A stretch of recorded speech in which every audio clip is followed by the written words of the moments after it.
Bismillahirrahmanirrahim. Assalamualaikum warahmatullahi wabarakatuh.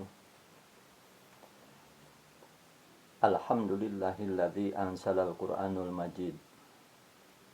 Wassalatu wassalamu ala man ursilu bitauhid. Wa ala alihi wa sahbihi akhlis sakuru tanzid. Ashhadu an la ilaha illallah wahdahu la syarikalah. Wa ashhadu anna Muhammadan abduhu wa rasuluh.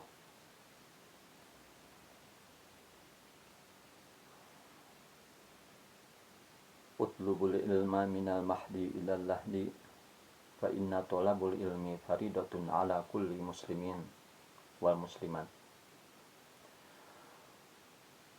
Puji kali syukur sumangga urang sanggakeun kadat Allah Subhanahu wa taala anu parantos nganugerahkeun mang pirang-pirang kasehatan.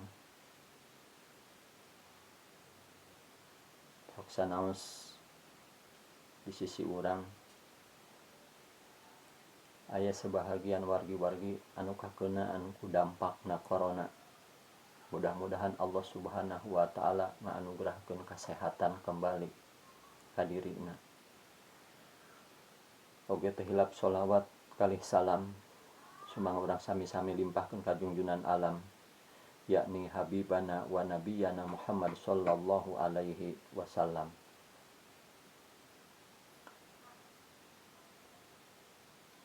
Wargi-wargi kaum muslimin anu dimuliakeun ku Allah Subhanahu wa taala, dina pertemuan anu kadua pribados bade ngabahas naraskeun tina bahasan pertama nyaeta tentang akhlak.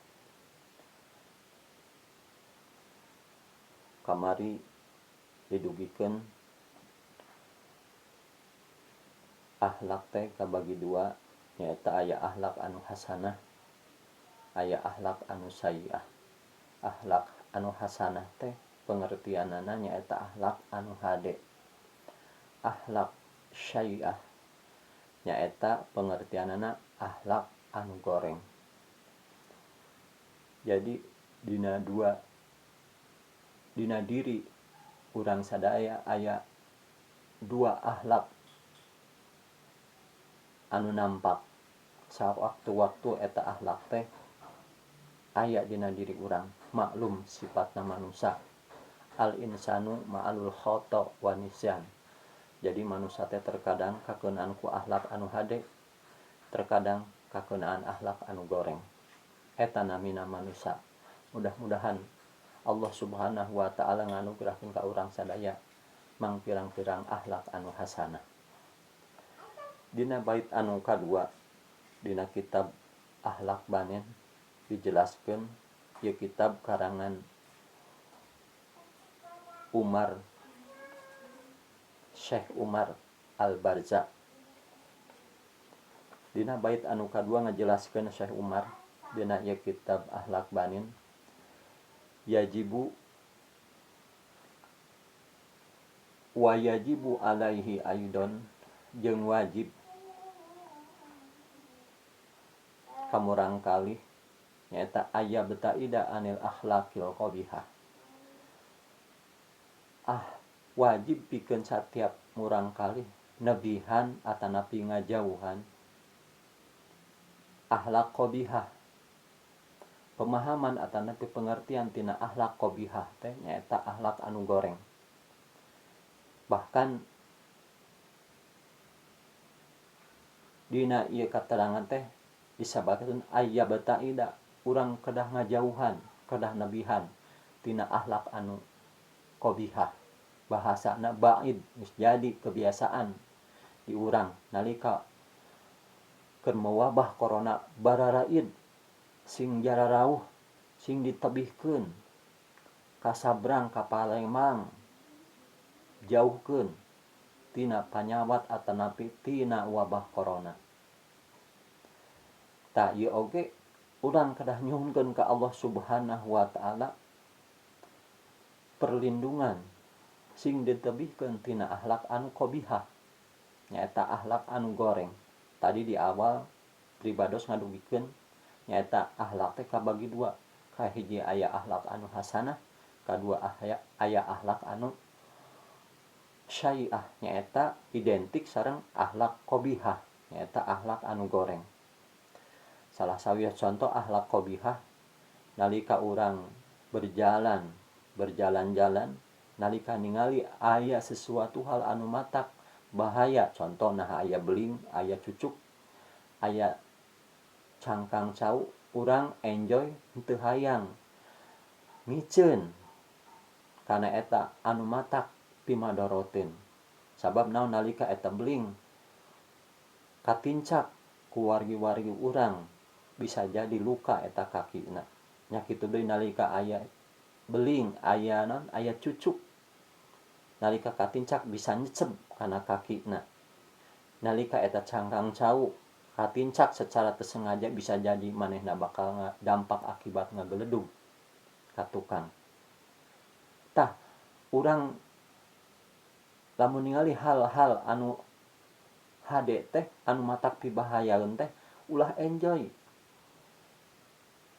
kedah ngagaduhan keinginan, kerah ngarasa terpanggil si diri urang teh pikeun nyalametkeun wargi-wargi urang. Lamun mah tumiba ka dirina kamadorotan geus pasti bakal karasana teh nyeri. Naon bedana nalika urang keuna kana diri urang. Matak dina hadis akhul muslim alal muslim ikhwatun. Ai muslim jeung anu muslim sejenna teh ikhwatun dulur. Bahkan dina sapalih katerangan al muslimu alal muslim kal bunyanul wahid. Ai muslim hiji jeung muslim anu sejenna teh saperti satu bangunan. Anu mana bangunan antara anu hiji jeung anu sejen teh nyaeta silih nguatkeun. Wargi-wargi kaum muslimin anu dimuliakeun ku Allah Subhanahu wa taala, kembali ka awal ayyabataida anil akhlaqil qabihati, yen urang nebihan tina akhlak anu qabihah. Naon sababna? Urang diparentah pikeun supaya nebihan tina akhlak anu goreng kailayakuna makruhan, supaya henteu aya dirina teh makruhan dipika ngewa, dipika ijin, dipika geuleuh. Sabab lamun ngabogaan akhlak qabihah geus pasti moal aya anu mikaresep, bahkan ngarasa resah lingkunganana kulantaran naon ngabogaan akhlak anu qabihah. Bahkan dina saterasna la yardo anhu rabbuhu, henteu mika cinta ka dirina saha rabbuhu, robna atanapi pangeranna. Kulantaran naon ngabogaan dirina akhlak anu makruhan, anu dipika ngewa, anu dipika geuleuh, anu dipika ijin. La yardo anhu rabbuhu, henteu mika ridho ka dirina teh kulantaran ngabogaan akhlak anu qabihah, akhlak anu goreng tadi saha rabbuhu pangeranna.